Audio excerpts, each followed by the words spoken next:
મિત્રો, એક દિવસ હોસ્પિટલની બહાર એક છોકરી પોતાને પિતાને ખોવામાં લઈને રડી રહી હતી. તેણે ડૉક્ટરને કહ્યું, સાહેબ, કાંઈ પણ કરો, બસ મારા પપ્પાને બચાવી લ્યો. પરંતુ ડૉક્ટરે તેની આંખમાં જોઈને માત્ર 3 શબ્દ બોલ્યા, હોટલ ચાલો, સારવાર ત્યાં થશે. શું એક દીકરી પોતાને પિતાને બચાવવા માટે પોતાનું બલિદાન આપી દેશે કે પછી પોતાના પિતાને આમ જ મરવા દેશે? મિત્રો, આ રહસ્યમય કહાનીને જાણવા માટે વિડીયોના અંત સુધી જોડાયેલા રહેજો. મિત્રો, બિહારમાં એક નાનું ગામ હતું. તેનું નામ હસનપુર. ત્યાં રહેતો હતો મુકેશ. મુકેશ એક સામાન્ય પરિવારનો છોકરો હતો, જેના ઘરમાં માતા પિતા અને નાના ભાઈ બહેનો હતા. તેનો પરિવાર ખૂબ ધનિક નહોતો, પરંતુ પ્રેમ અને સપનાઓથી ભરેલો હતો. મુકેશ શાળામાં અભ્યાસ કરતો હતો અને વાંચવા લખવામાં ખૂબ તેજસ્વી હતો. તેની મહેનત અને લગન જોઈને તેના પિતાની છાતી ગર્વથી ફૂલી જતી હતી. પિતા હંમેશા કહેતા, બેટા, મન લગાવીને અભ્યાસ કર. તું જે પણ કોર્સ કરવા માંગે છે, હું તને કરાવીશ, ભલે મારે તે માટે કાંઈ પણ કરવું પડે. મુકેશનું દિલ ખૂબ મોટું હતું અને તેનું સપનું તેનાથી પણ મોટું હતું. તે બાળપણથી જ ડૉક્ટર બનવા માંગતો હતો. તે વિચારતો હતો કે એક દિવસ તે એટલા પૈસા કમાશે કે તેનો પરિવાર સુખ અને ચેનનું જીવન જીવી શકે. પરંતુ તે પોતાના સપનાને પોતાના પિતાથી છુપાવી રાખતો હતો, કારણ કે તેને ડર હતો કે ક્યાંક પિતા પર બોજ ન વધી જાય. આમ સમય પસાર થતો ગયો અને મુકેશનો શાળાનો અભ્યાસ પૂરો થયો.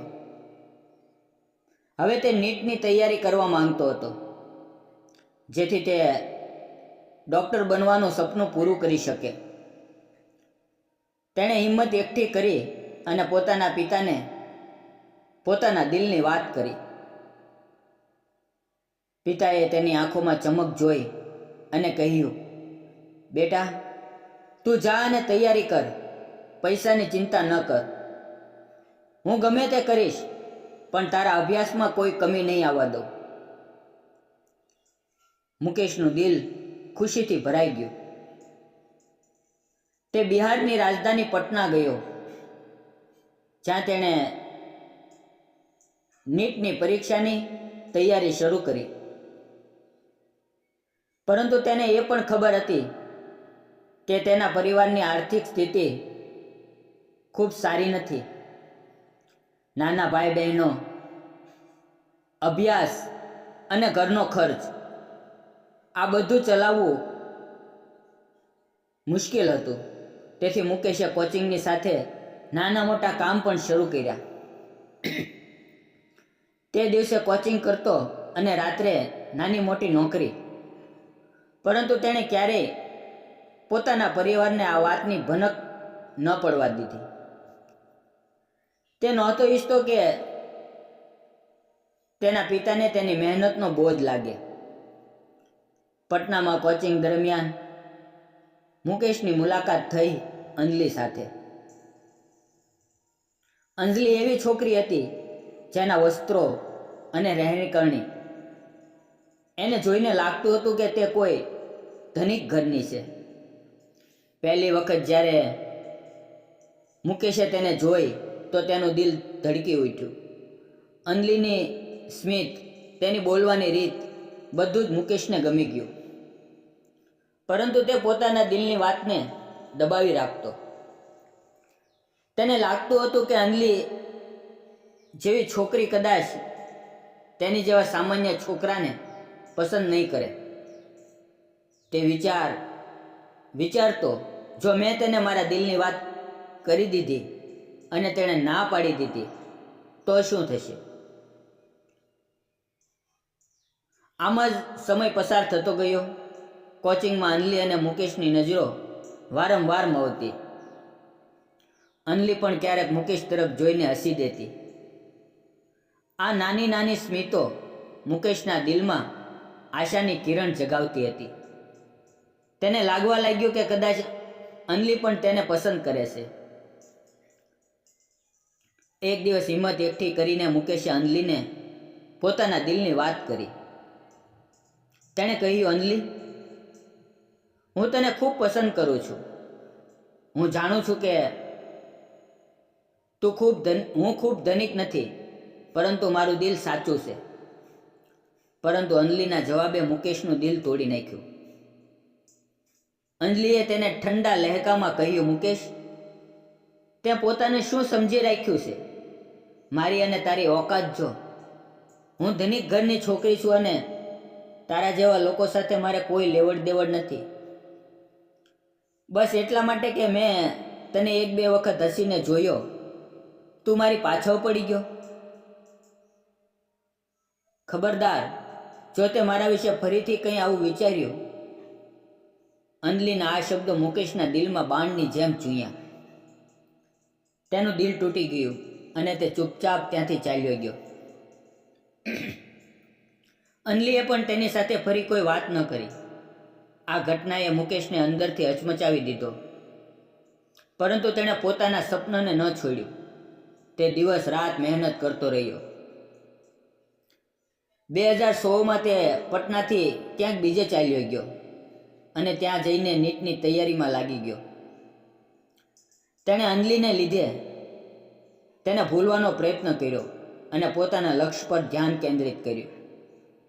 સમય પલટતો લીધો અને વર્ષ 2024 આવી ગયું. આ વર્ષમાં ઘણું બધું બદલાઈ ગયું હતું. મુકેશની મહેનત રંગ લાવી અને તે હવે એક સફળ ડૉક્ટર બની ગયો હતો, જે એક મોટી પ્રાઇવેટ હોસ્પિટલમાં કામ કરતો હતો.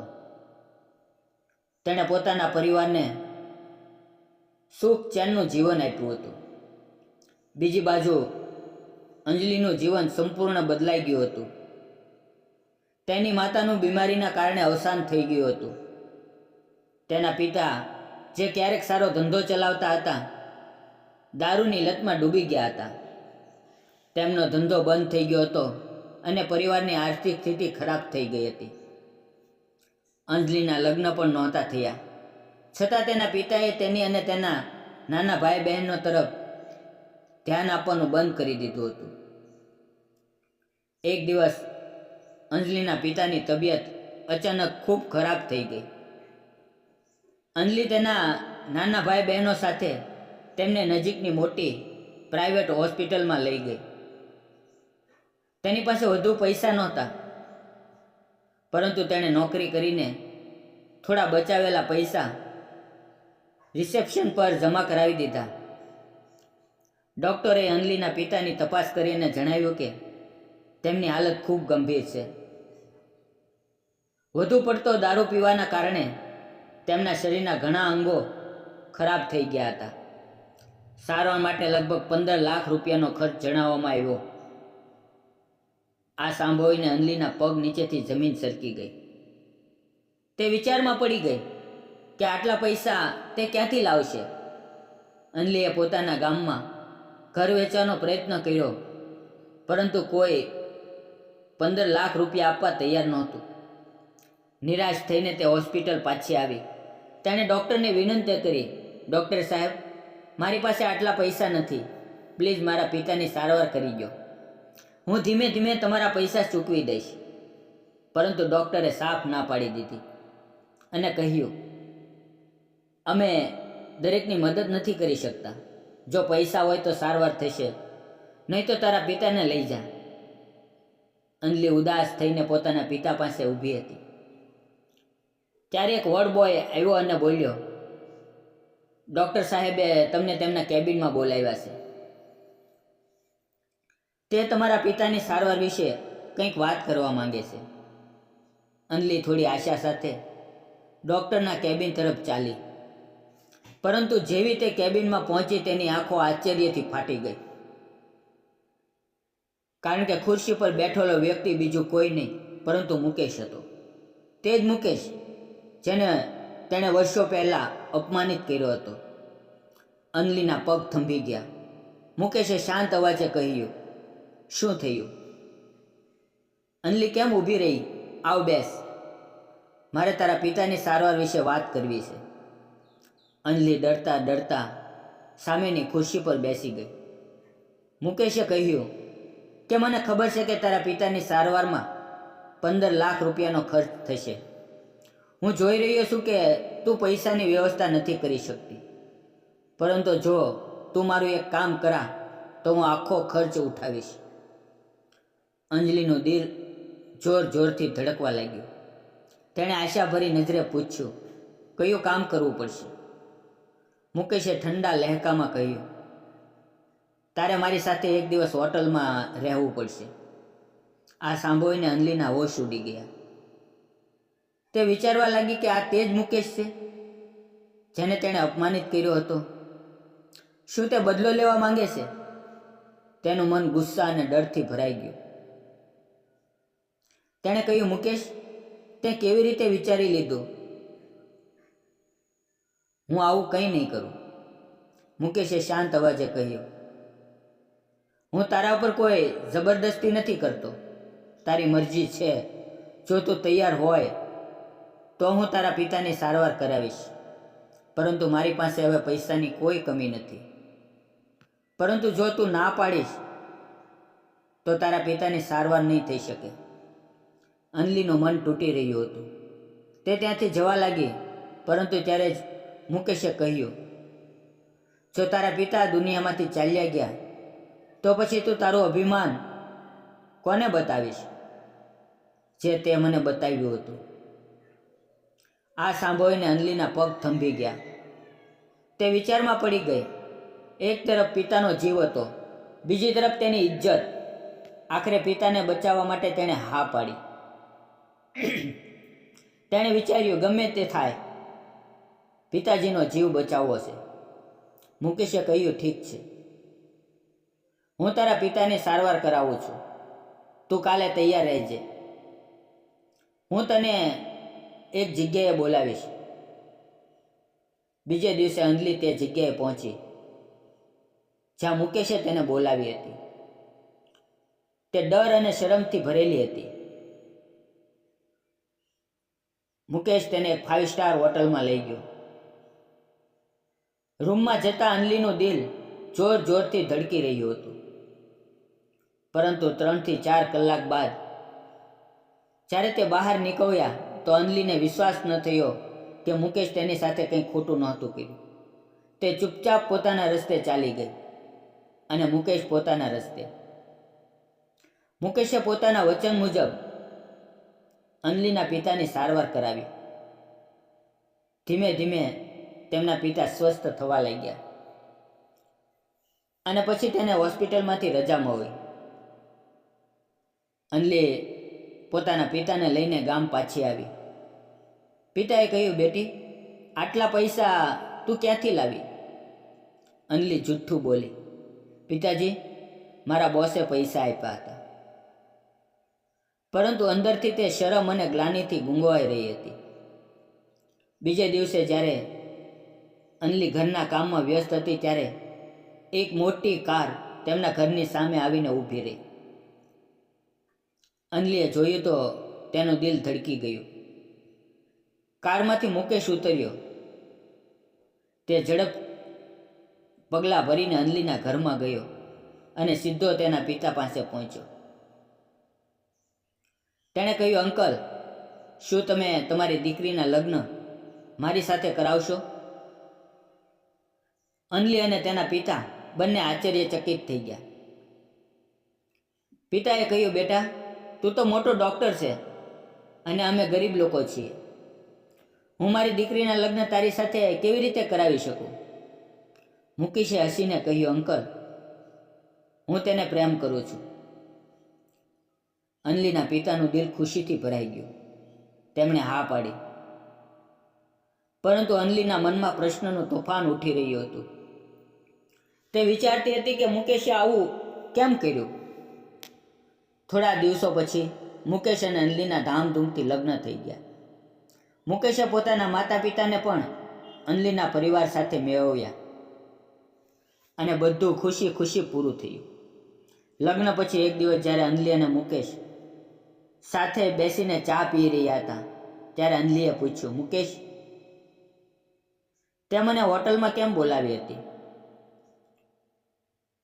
અને પછી કંઈ કેમ ન કર્યું, અને તે મારી સાથે લગ્ન કેમ કર્યા?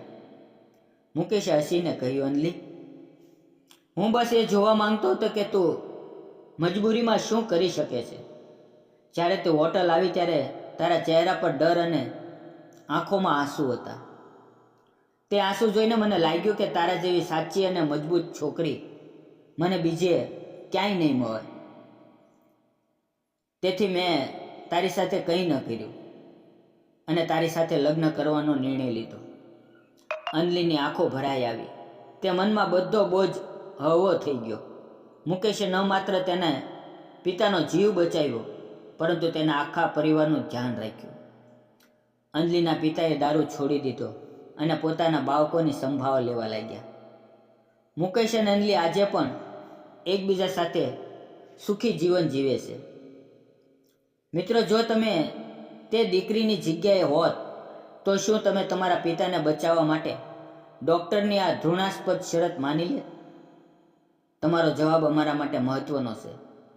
કોમેન્ટ કરીને જરૂર જણાવો, હા કે ના. અને મિત્રો, આ કહાની આપણને શીખવે છે કે જીવનમાં ગમે તેટલી મુશ્કેલીઓ આવે, જો આપણે મહેનત અને સચ્ચાઈના માર્ગે ચાલીએ તો દરેક સપનું પૂરું થઈ શકે છે.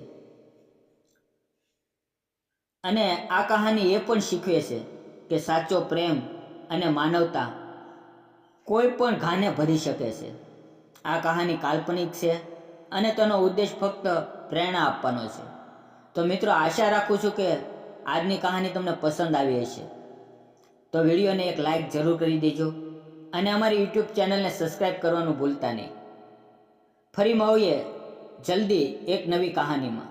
ત્યાં સુધી આવજો અને વિડીયો પૂરો જોવા બદલ આપ સૌ મિત્રોનો દિલથી ખૂબ ખૂબ ધન્યવાદ.